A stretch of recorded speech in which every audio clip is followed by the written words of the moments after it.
The murder happened a little over 21 years ago. January the 18th, 1991. In a small bedroom community of Linwood, California, just a few miles southeast of Los Angeles. Father came out of his house to tell his teenage son and his 5 friends that it was time for them to stop horsing around on the front lawn and on the sidewalk, to get home, finish their schoolwork, prepare themselves for bed.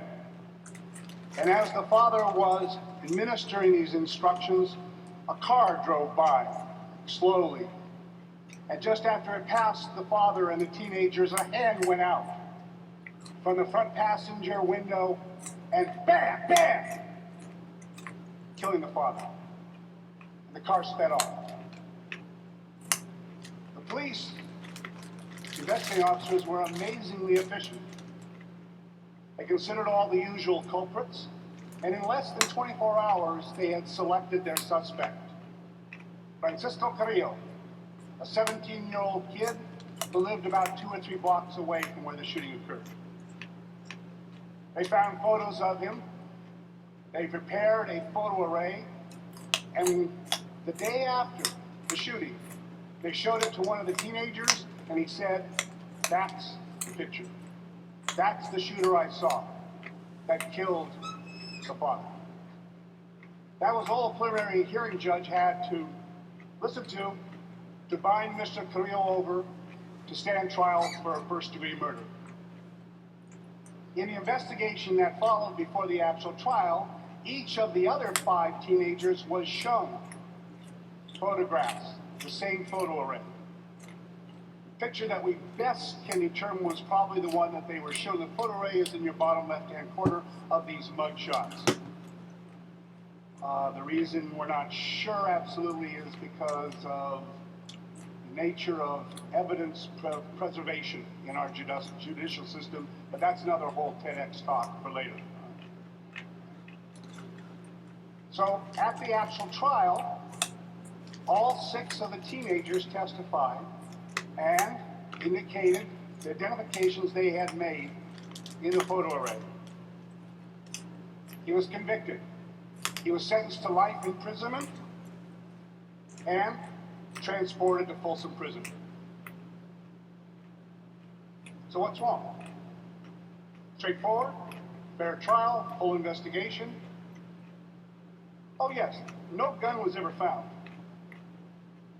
No vehicle was ever identified as being the one in which the shooter had extended his arm. And no person was ever charged with being the driver of the shooter's vehicle. And Mr. Carrillo's alibi?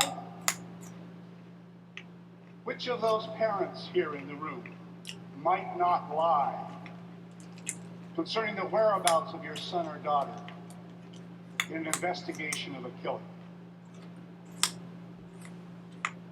Sent to prison, adamantly insisting on his innocence, which he has consistently for 21 years. So what's the problem? The problems actually for this kind of case come manyfold from decades of scientific research involving human memory. First of all, we have all the statistical analyses from the Innocence Project work, where we know that we have, 250, 280 documented cases now, where people have been wrongfully convicted and subsequently exonerated, some from death row, on the basis of later DNA analysis. And you know that over 3/4 of all of those cases of exoneration involve only eyewitness identification testimony during the trial that convicted them. We know that eyewitness identifications are fallible. The other comes from an interesting aspect of human memory that's related to various brain functions, but I can sum up for the sake of brevity here in a simple line. The brain abhors a vacuum. Under the best of observation conditions, the absolute best, we only detect, encode, and store in our brains bits and pieces of the entire experience in front of us. And they're stored in different parts of the brain. So now when it's important for us to be able to recall what it was that we experienced, we have an incomplete, we have a partial store. And what happens? Below awareness, with no requirement for any kind of motivated processing, the brain fills in information that was not there, not originally stored, from inference, from speculation, from sources of information that came to you as the observer after the observation. But it happens without awareness such that you aren't even cognizant of it occurring. It's called reconstructed memories. It happens to us in all the aspects of our life, all the time. Let me ask you to consider the horrific events of 9/11. Think about when you first got the information about this catastrophe, how you felt, and more importantly, when was the first time you saw the second trade tower implode and collapse after the first trade tower had gone down? If you're like most Americans, myself included, you have a very clear memory that you saw the first tower come down and then you saw the second tower finally collapse after the other plane crashed into it within an hour or two afterwards. I remember vividly where I was. I was down at LAX at the satellite terminal for American Airlines, waiting to get on an airplane to fly to San Diego. And of course, all the air traffic was ceased. And so I had nothing to do but to sit and watch the television monitors with all of the news broadcasts over and over and over again of horrendous events. And I know I saw that second trade tower come down an hour or two after the first. And all of the research we have indicates that most Americans too, except for a few people who happen to live in certain places in New York. Right? And you know something? That's a totally false memory. It could not be something you experienced. There was absolutely no media footage of the second trade tower collapsing until over 24 hours after the event. But in fact, you know intellectually, cognitively, that they did occur fairly close in time.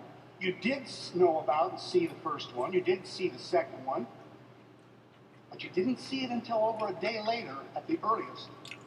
But the brain, without you being aware, has pulled them together and you believe you saw them very close in time. It is a reconstructed memory, not an accurate memory, no matter how vivid, no matter how sure you are. It was those two considerations, among others, reconstructed memory, the fact about eyewitness fallibility, that was part of the instigation for a group of appeal attorneys led by an amazing lawyer named Ellen Eggers to pool their experience and their talents together and petition the Superior Court for a retrial for Francisco Carrillo. They retained me as a forensic neurophysiologist because I had expertise in eyewitness memory identification, which obviously makes sense for this case, but also because I have expertise in testify about the nature of human night vision. Well, what's that got to do with this? Well, when you read through the case materials in this Carrillo case, one of the things that suddenly strikes you is that the investigating officers said the lighting was good at the crime scene, at the shooting. All the teenagers testified during the trial that they could see very well. But this occurred in mid-January in the Northern Hemisphere at 7 p.m. at night. So when I did the calculations for the lunar data and the solar data at that location on Earth at the time of the incident of the shooting, all right, it was well past the end of civil twilight and there was no moon up tonight. So all the light in this area from the sun and the moon is what you see on the screen right here. The only lighting in that area had to come from artificial sources. And that's where I go out and I do the actual reconstruction of the scene with photometers, with various measures of illumination and various other measures of color perception, along with special cameras and high-speed film. Take all the measurements and record them, and then take photographs. And this is what the scene looked like at the time of the shooting from the position of the teenagers, looking at the car going by and shooting. This is looking directly across the street from where they were standing. Remember, the investigating officer's report said the lighting was good. Teenagers said they could see very well. This is looking down to the east where the shooting vehicle sped off. And this is the lighting directly behind the father and the teenagers. As you can see, it is at best poor. No one's going to call this well-lit, good lighting. And in fact, as nice as these pictures are, and the reason we take this, I knew I was going to have to testify in court, and a picture is worth more than 1,000 words when you're trying to communicate numbers, abstract concepts like lux, the international measurement of illumination, Ishihara color perception test values. When you present those to people who are not well versed in those aspects of science and that, they become salamanders in the noonday sun. It's like talking about the tangent of the visual angle, all right? Their eyes just glaze over, all right? Good forensic expert also has to be a good educator, a good communicator. And that's part of the reason why we take the pictures, to show not only where the light sources are and what we call the spill, the distribution, but also so that it's easier for the trier of fact to understand the circumstances. So these are some of the pictures that, in fact, I use when I testify. But more importantly, to me as a scientist, are those readings, the photometer readings, which I can then convert into actual predictions of the visual capability of the human eye under those circumstances. And from my readings that I recorded at the scene under the same solar and lunar conditions at the same time, so on and so forth, right, I could predict that there would be no reliable color perception, which is crucial for face recognition, and that there would be only scotopic vision, which means there'd be very little resolution, what we call boundary or edge detection, and that furthermore, because the eyes would have been totally dilated under this light, the depth of field, the distance at which you can focus and see details, would have been less than 18 inches away. I testified to that to the court. And while the judge was very attentive, it had been a very, very long hearing for this petition for a retrial. And as a result, I noticed out of the corner of my eye that I thought that maybe the judge was going to need a little more of a nudge than just more numbers. And here I became a bit audacious, and I turned and I asked the judge, I said, Your Honor, I think you should go out and look at the scene yourself. Now, I may have used a tone which was more like a dare than a request, but nonetheless, it's to this man's credit and his courage that he said, yes, I will. A shocker in American jurisprudence. So in fact, we found the same identical conditions. We reconstructed the entire thing again. He came out with an entire brigade of sheriff's officers to protect him in this community. All right? We had him stand actually slightly in the street, so closer to the suspect vehicle, shooter vehicle, than the actual teenagers were. So he stood a few feet from the curb toward the middle of the street. We had a car that came by, same identical car as described by the teenagers. It had a driver and a passenger, and after the car had passed the judge by, the passenger extended his hand, pointed it back to the judge as the car continued on, just as the teenagers had described it. Now, he didn't use a real gun in his hand, so he had a black object in his hand that was similar to the gun that was described. He pointed back, and this is what the judge saw. This is the car 30 feet away from the judge. There's an arm sticking out on the passenger side and pointed back at you. That's 30 feet away. Some of the teenagers said that in fact the car was 15 feet away when it shot. Okay, there's 15 feet. At this point, I became a little concerned. This judge is someone you never want to play poker with. He was totally stoic.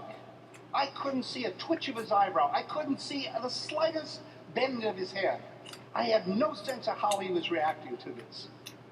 And after he looked at this reenactment, he turned to me and he says, "Is there anything else you want me to look at?"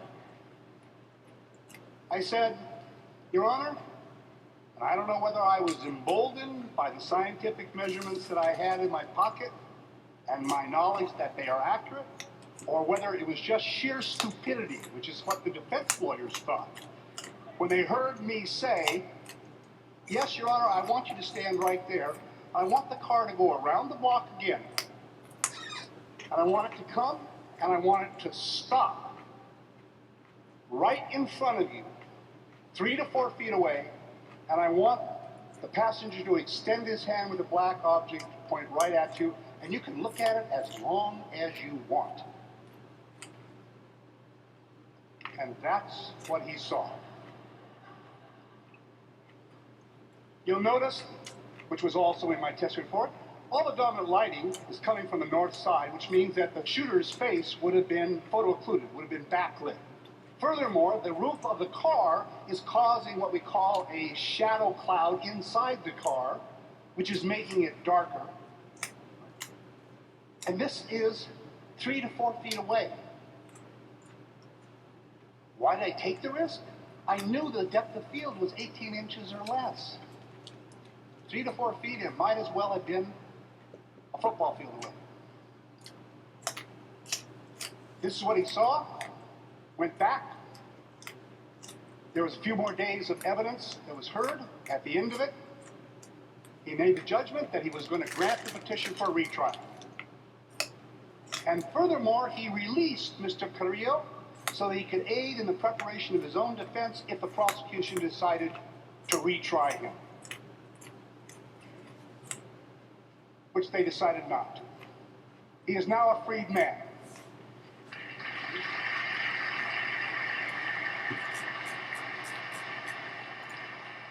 This is him embracing his grandmother-in-law. His girlfriend was pregnant when he went to trial, right? And she had a little baby boy. He and his son are both attending Cal State Long Beach right now, taking classes.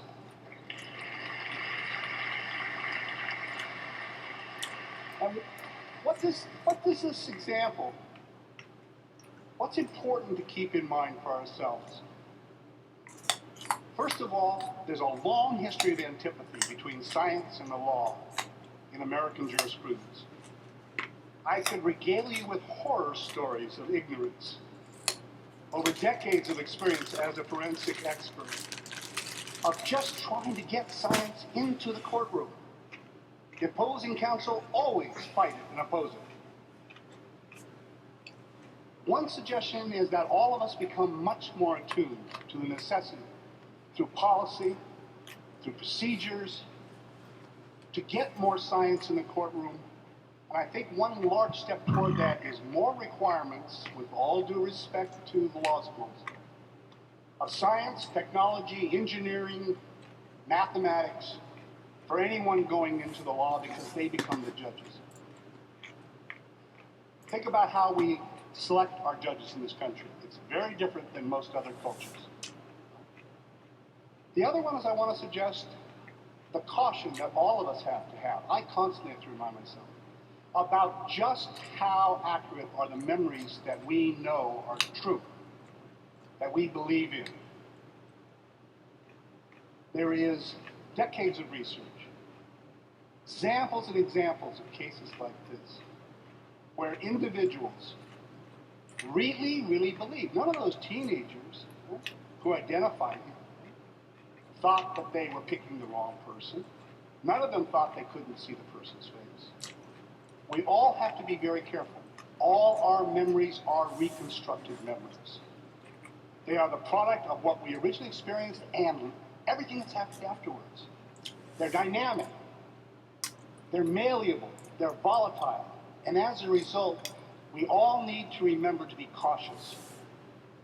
That the accuracy of our memory